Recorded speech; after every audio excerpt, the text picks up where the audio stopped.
बहुत समय पहले की बात है। एक हरे भरे जंगल में एक सुंदर और भव्य मोर रहता था। उसका पंख इतना आकर्षक था कि उसकी चमक पूरे जंगल को रोशन कर देती थी। उसके नीले, हरे और सुनहरे पंखों का रंग ऐसा था कि कोई भी उसे देखकर मंत्रमुग्ध हो जाता था। मोर को अपने पंखों पर बहुत गर्व था, लेकिन एक चीज थी जो उसे बेहद परेशान करती थी। वह चीज थी उसकी आवाज। मोर जब भी बोलने की कोशिश करता, उसकी आवाज कराहने जैसी होती थी। उसकी आवाज में संगीत नहीं था, वह कर्कश थी। वह इस बात से बहुत दुखी रहता था और सोचता था कि काश उसकी आवाज भी उसके पंखों की तरह सुंदर होती।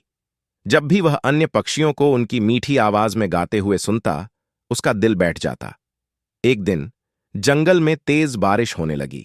पूरा जंगल ठंडी और ताजगी से भर गया। पेड़ पौधे हरे भरे हो गए और नदी नाले उफान पर आ गए। जंगल के सभी जानवरों ने इस बारिश का आनंद लिया, लेकिन मोर के लिए बारिश का समय कुछ खास होता था। जैसे ही बारिश की बूंदें उसकी पंखों पर गिरतीं, वह खुशी से झूम उठता और अपनी अद्भुत नृत्य कला का प्रदर्शन करता। उसने बारिश की बूंदों के बीच अपने पंख फैलाए और नाचने लगा। उसके नृत्य में एक अनोखा आकर्षण था। उसकी हरकतों में इतनी लय थी कि पूरा जंगल उसकी ओर खींचा चला आता। मोर जब अपने पूरे वैभव में नाचता था तो ऐसा लगता था जैसे आकाश की अप्सराएं धरती पर उतर आई हों। लेकिन उस दिन मोर को एक विचित्र अनुभव हुआ। उसने देखा कि जैसे ही वह नाचता है, बादल गहरे और काले होते जाते हैं। बादल उसकी नृत्य कला पर मुग्ध हो गए थे और उन्हें रोकना मुश्किल हो रहा था।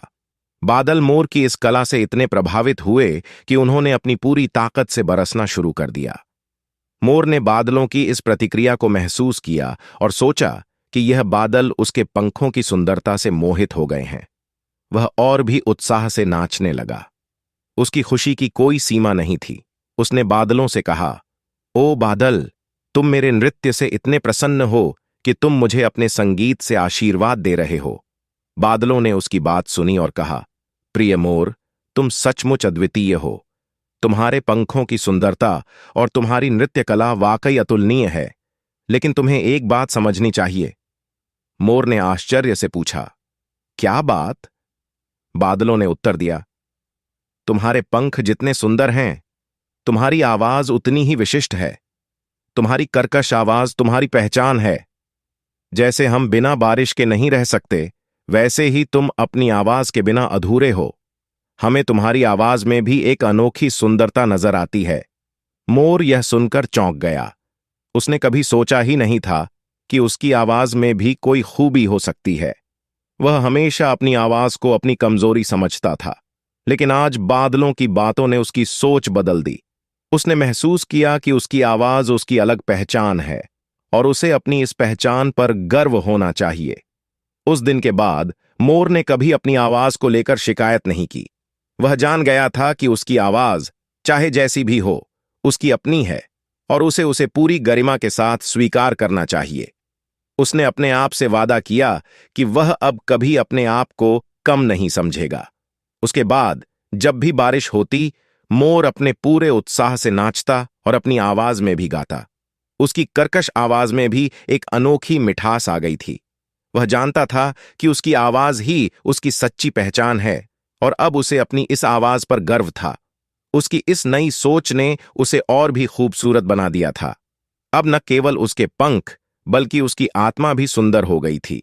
मोर ने समझ लिया था कि हर किसी में कुछ न कुछ विशेष होता है, चाहे वह बाहरी रूप में हो या आंतरिक रूप में। हमें केवल अपनी विशेषताओं को पहचानना और उन्हें संजोना आना चाहिए। मोर की इस कहानी से हमें यह सीख मिलती है कि हमें अपनी कमजोरियों को भी स्वीकार करना चाहिए, क्योंकि वे हमारी पहचान का एक हिस्सा हैं। जब हम अपनी कमजोरियों को अपनाते हैं, तो हम सचमुच अपने आप को जानने और स्वीकार करने की दिशा में एक कदम आगे बढ़ते हैं। मोर और बादलों की यह कहानी यही संदेश देती है कि हम जैसे हैं, हमें वैसे ही खुद को स्वीकार करना चाहिए। यही आत्मस्वीकृति हमें असली खुशी और संतोष देती है।